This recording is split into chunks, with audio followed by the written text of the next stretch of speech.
Good morning, student. Today we will discuss about next topic of the chapter number 13, that is environment. We have discussed about various aspects of the organism and population chapter, biotic, community, population, etc. Today we will discuss about the environment. Basically, what is the meaning of environment? Environment is a surrounding of an organism. कोई भी एक organism है वो उसकी surrounding है, जिसमें उसके biotic factors भी आते हैं, कुछ सब्सटेंसेस भी हो सकते हैं, कुछ फैक्टर हो सकते हैं, कुछ कंडीशंस हो सकती हैं. ठीक है, इनमें से कुछ भी हो सकता है जो इस ऑर्गेनिज्म को इन्फ्लुएंस करता है, इसको इफेक्ट करता है. जो क्या करता है बेटा, इस ऑर्गेनिज्म को इन्फ्लुएंस करता है, लेकिन इस ऑर्गेनिज्म का पार्ट कभी नहीं होता है. ठीक है, उसको हम क्या बोलते हैं बेटा, आपका एनवायरनमेंट. लाइक आपके आसपास की जो चीजें हैं वो सारी क्या है, आपका एनवायरनमेंट ही है. आपके आसपास की जितनी भी चीजें हैं वो सब क्या है, आपका एनवायरनमेंट है. एनवायरनमेंट के अंदर क्या होता है बेटा, कि ऑर्गेनिज्म जो होता है वो एनवायरनमेंट के द्वारा इन्फ्लुएंस किया जाता है. आपके आसपास की चीजें आपको इन्फ्लुएंस करेंगी. टेम्परेचर हो गया, हवा पानी हो गया, गर्मी हो गई, सर्दी हो गई, सूरज की रोशनी हो गई, कोई और लिविंग ऑर्गेनिज्म हो गया, वो आपको इफेक्ट करेंगे, लेकिन आपका एक बॉडी का पार्ट नहीं हो सकते हैं. उसको हम क्या बोलेंगे बेटा, एनवायरनमेंट. जो आपको इन्फ्लुएंस करते हैं, आपको इफेक्ट करते हैं, लेकिन आपका पार्ट कभी भी नहीं होते हैं. ठीक है, फिर एनवायरनमेंट के अंदर हम लोग एक टर्म और, 2-3 टर्म्स और पढ़ेंगे बेटा. आज हम टर्म्स की ही बात करेंगे. बेसिकली वेदर और क्लाइमेट, तो दोनों को मैं एक साथ चलाऊंगी, वेदर और क्लाइमेट. वेदर क्या होता है और क्लाइमेट क्या होता है उसकी हम बात करेंगे. वेदर होता है बेटा एक short term condition of atmosphere, short term atmospheric condition. उसको हम क्या बोल देते हैं बेटा, वेदर बोल देते हैं. जैसे कि आज का टेम्परेचर क्या है, आज कितनी गर्मी है, आज कितनी ठंड है, आज बारिश है क्या, आज बादल है क्या. तो इस तरीके से एक शॉर्ट टर्म का जो, जैसे फॉर एग्जांपल अभी बादल है, एकदम से धूप निकल आई, वेदर चेंज हो गया. अचानक से फिर बहुत तेज बादल आके बारिश हो गई, वेदर फिर चेंज हो गया. अचानक से बहुत तेज हवा चल पड़ी, विंड हो गई. तो ये सारे के सारे क्या होते हैं, शॉर्ट टर्म कंडीशंस होती हैं जो बदलती रहती है टाइम टू टाइम किसी भी जगह पे. और सबसे बड़ी बात, कोई दो अगर प्लेसेस हैं, कोई दो अगर जगह हैं, तो यहाँ का वेदर आपको अलग मिल सकता है, यहाँ का वेदर आपको अलग मिल सकता है. ऐसी भी संभावना हो सकती है. जैसे कि अगर हम अपने आसपास की बात करें, तो कई बार हम अपने रिलेटिव्स के घर फोन करते हैं तो कहते हैं जी आज तो हमारे यहाँ बड़ी बारिश हो रही है, या हमारे यहाँ बड़ी तेज ठंड पड़ रही है, या बड़ी तेज धूप पड़ रही है. हम कहते हैं जी हमारे यहाँ तो धूप निकली हुई है. तो ये क्या हुआ, एक ही टाइम पे दो अलग अलग जगहों का वेदर भी अलग अलग हो सकता है. लेकिन अगर क्लाइमेट की बात करते हैं तो ओवरऑल क्लाइमेट क्या है, जैसे हरियाणा है या राजस्थान है या पंजाब है, उनका ओवरऑल क्लाइमेट लगभग एक जैसा है. लेकिन अगर आप हिमाचल में चले जाओ, कुल्लू मनाली चले जाओ, उत्तराखंड में चले जाओ ना, बड़े पहाड़ी जगहों पे चले जाओ, तो वहां का क्लाइमेट अलग है. तो जो एक एवरेज वेदर पैटर्न होता है कि किस तरीके का वहां पे वेदर पैटर्न चल रहा है, एवरेज वेदर पैटर्न कंडीशन जो है पर्टिकुलर रीजन की, वो क्या बनाती है, वहां का क्लाइमेट बनाती है. और किसी भी जगह का क्लाइमेट किस पे अफेक्ट करता है, वहां पे होने वाले टेम्परेचर को के द्वारा अफेक्ट किया जाता है, रेनफॉल के द्वारा, सोलर रेडिएशन कितनी आ रही है वहां पे इसके द्वारा अफेक्ट किया जाता है, और हवा का प्रेशर कितना है इसके द्वारा भी अफेक्ट किया जाता है. तो ये 4 चीजें हैं जिनके द्वारा किसी भी जगह के क्लाइमेट को डिसाइड किया जाएगा. ये एवरेज वेदर कंडीशन होती हैं किसी भी जगह की. मैं अगर ये बात बोलूं कि डेजर्ट के अंदर बर्फ गिर रही है, तो वो क्लाइमेट वो गलत चीज हो जाएगी, क्योंकि वहां पे गर्मी पड़ती है, वहां पे सोलर रेडिएशन ज्यादा होती है, intense solar radiation, high temperature, वो वहां का क्लाइमेट है. बर्फीले इलाकों में ठंड पड़ती है, टेम्परेचर कम रहता है, वो वहां का क्लाइमेट है. तो एवरेज वेदर क्लाइमेटिक कंडीशन जो होती हैं वो होती है. और अगर क्लाइमेट में वेरिएशन आता है तो वो किस वजह से आ रहा है, जैसे किसी जगह पे क्लाइमेट कैसा है, किसी जगह पे क्लाइमेट कैसा है, किसी जगह पे क्लाइमेट कैसा है, तो वो अलग अलग क्यों होता है, क्योंकि सूरज की रोशनी कितनी आ रही है उस एरिया के अंदर, उसके ऊपर डिपेंड करता है. हवा का प्रेशर वहां पे किस प्रकार का है उस पर डिपेंड करता है. आसपास समुद्र है क्या, इस चीज पे भी डिपेंड करता है. या फिर ड्यूरेशन ऑफ लाइट कितनी है, इस चीज पे भी आपका जो क्लाइमेट है वो डिपेंड करता है. और यही वजह है जिसकी वजह से क्लाइमेट एक जगह का क्लाइमेट दूसरी जगह के क्लाइमेट से बहुत अलग हो जाता है.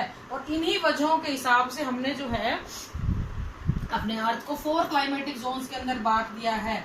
हमारे पास मेनली 4 क्लाइमेटिक जोन है अकॉर्डिंग टू द लैटिट्यूड, उनके टेम्परेचर में भी फर्क आता है। सबसे पहले आता है ट्रॉपिकल, ये जोन है आपका, उसकी लैटिट्यूड कितना है और वहां पे टेम्परेचर कितना है एवरेज, ठीक है। तो लैटिट्यूड इसका होता है बेटा 0 से 20 डिग्री पर, यहाँ पे टेम्परेचर आपको मिल जाएगा लगभग एवरेज 24 डिग्री सेंटीग्रेड। फिर आता है बेटा आपका टेम्परेट, टेम्परेट जो होता है 20 से 40 होता है डिग्री का, और यहाँ पे आपको 17 से लेके 24 डिग्री तक एवरेज टेम्परेचर मिल जाता है। फिर आपका आता है सब ट्रॉपिकल है ये, सब ट्रॉपिकल। फिर आपके आता है टेम्परेट, ठंडे इलाके होते हैं ये, इसका जो लैटिट्यूड है वो 40 to 60 डिग्री होता है, और यहाँ पे आपको 17 से लेके 07 से लेके 17 डिग्री सेंटीग्रेड एवरेज टेम्परेचर मिलेगा। फिर आपके आते हैं आर्कटिक एंड एंटार्क्टिक, यहाँ पे बर्फ मिल जाती है, यहाँ पे आपको 60 से 80 डिग्री पे ऊंचाई पे, बहुत ऊंचाई पे आपको मिलता है, और यहाँ पे टेम्परेचर आपको बिलो 7 डिग्री सेंटीग्रेड, ये माइनस में भी चला जाता है। तो इस तरीके से हमने 4 मेन जोन्स के अंदर क्लाइमेटिक जोन बना रखे हैं। ट्रॉपिकल में गर्मी बहुत पड़ेगी, सब ट्रॉपिकल एवरेज कंडीशन है, टेम्परेचर यहाँ पे ठंडा, और यहाँ पे बिल्कुल बर्फ पड़नी शुरू हो जाती है। तो इस तरीके से 4 क्लाइमेटिक जोन्स में हमने अपने अर्थ को बांट दिया है। फिर आता है बेटा एक नाम जिसको हम बोलते हैं माइक्रो क्लाइमेट, क्लाइमेट से जुड़ी हुई टर्म आती है माइक्रो क्लाइमेट। माइक्रो क्लाइमेट क्या होता है, इसको आप ऐसे समझ सकते हो, जैसे बहुत तेज गर्मी पड़ रही है, तो बहुत तेज गर्मी में आप क्या करते हो, भाग के एक पेड़ के नीचे खड़े होते हो, तो आपको वहां पे कंपैरेटिवली ठंडा महसूस होता है। That is the micro climate, यानी किसी भी पेड़ ने अपने आसपास का जो टेम्परेचर है वो अपनी कूलिंग कर रखी है अपनी खुद की वजह से, इवेपोरेशन की वजह से, किसी वजह से आप उस चीज को मान लो इवेपोरेशन की वजह से होता है मेनली। तो वो जो एक बाहर के एनवायरनमेंट को उस पर इफेक्ट नहीं आ रहा है, बाहर तापमान ज्यादा है लेकिन पेड़ के नीचे तापमान कंपैरेटिवली कम है, तो इसका मतलब क्या हुआ, वो वहां का क्या बन गया, एक माइक्रो क्लाइमेट बन गया है।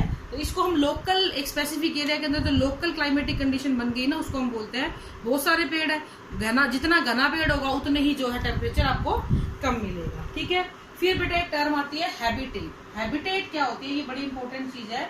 एक ऐसी जगह है जहां पर आप रह रहे हो, जहां पर आप एक लोकेलिटी है जिसपे आप रह रहे हो, वहां पे combination of factors, physical features, लोगों का बैरियर और बहुत सारी चीजें आपको अफेक्ट कर रही हैं, और फिर भी आप उनके साथ रह रहे हो, वो क्या कहलाता है, आपका हैबिटेट कहलाता है। हैबिटेट के अंदर रहने का एक फायदा ये होता है, ये एक एडवांटेज ये होती है कि आप उस हैबिटेट के अंदर अपने सर्वाइवल और अपनी मैक्सिमम ग्रोथ कर सकते हो, पहली चीज। दूसरा, ये तभी पॉसिबल होता है जब आप उस हैबिटेट के लिए क्या होते हो बेटा, अडेप्टेड हो जाते हो। अगर आप में अडेप्टेशन नहीं आती है तो आपको उस पर्टिकुलर हैबिटेट से बाहर फेंक दिया जाएगा, एलिमिनेट कर दिया जाएगा। जैसे कि अगर कोई ऑर्गेनिज्म हेलोफाइट है तो इसका मतलब ये है कि वो एक्सट्रीम सैलाइन कंडीशन में लग सकता है। अगर वो जीरोफाइट है तो इसका मतलब ये है कि वो डेजर्ट की कंडीशन को झेल सकता है। तो इस तरीके से अलग अलग हैबिटेट के लिए ऑर्गेनिज्म को अलग अलग प्रकार की अडेप्टेशन लानी पड़ती है ताकि वो मैक्सिमम सर्वाइव कर सके।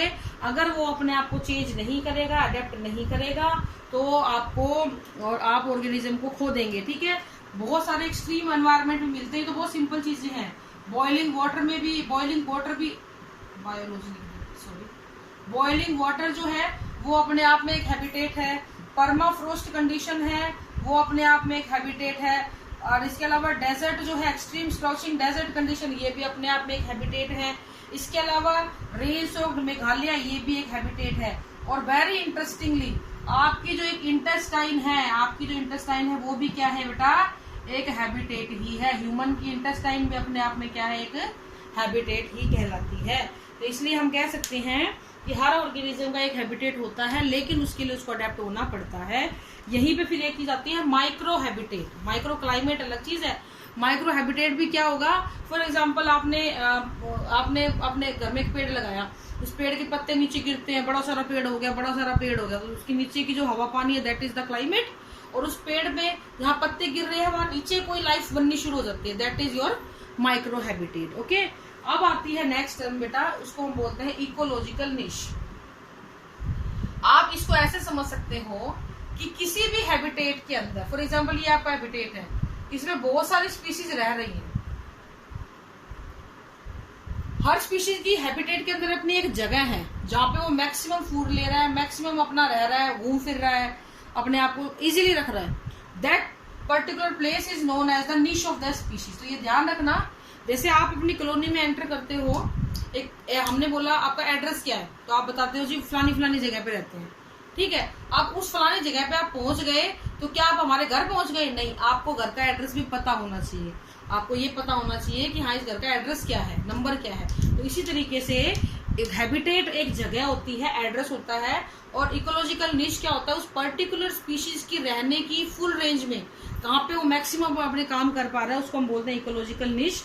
जैसे कि एग्जांपल अगर मैं आपको दूं ना, टैडपोल लार्वा और अडल्ट फ्रॉग दोनों का इकोलॉजिकल निश अलग अलग है, क्योंकि वो जिस हैबिटेट में वो रहते हैं, एक टाइम वो हार्बीवोर्स होते हैं तो वो कुछ और खा रहे हैं, वो उनका इकोलॉजिकल निश अलग हो गया।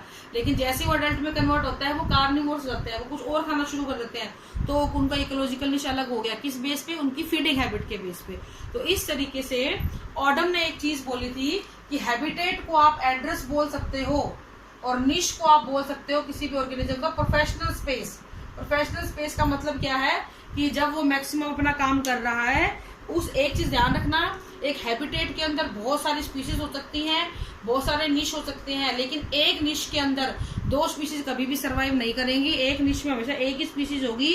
अगर दो आती हैं they will compete each other, finally कोई एक ही रह पाती है, ठीक है। अब एक टर्म और आती है बेटा गिल्ड। गिल्ड का मतलब क्या होता है? अगर एक कॉमन रिसोर्स के ऊपर दो या दो से ज्यादा स्पीशीज आ जाएं, उसको हम क्या बोलते हैं बेटा? गिल्ड बोलते हैं। जैसे कि नेक्टर फीडिंग है, ग्रेन फीडिंग एनिमल है। अब दाने तो बहुत सारे तरीके की चिड़िया खा रही हैं, बहुत सारे बर्ड्स खा रहे हैं, तो वो क्या हो गई? गिल्ड हो गई। ऐसे ही नेक्टर, बटरफ्लाई भी नेक्टर लेती है, कीट पतंगे भी नेक्टर लेते हैं, चिड़िया भी लेती है, हमिंग बर्ड भी लेती है। तो इस तरीके से nectar is the common resource on which many species operate or many species feed are called as guild. तो आज के लिए इतना ही बेटा. Tomorrow we will discuss the next topic. Thank you and have a nice day.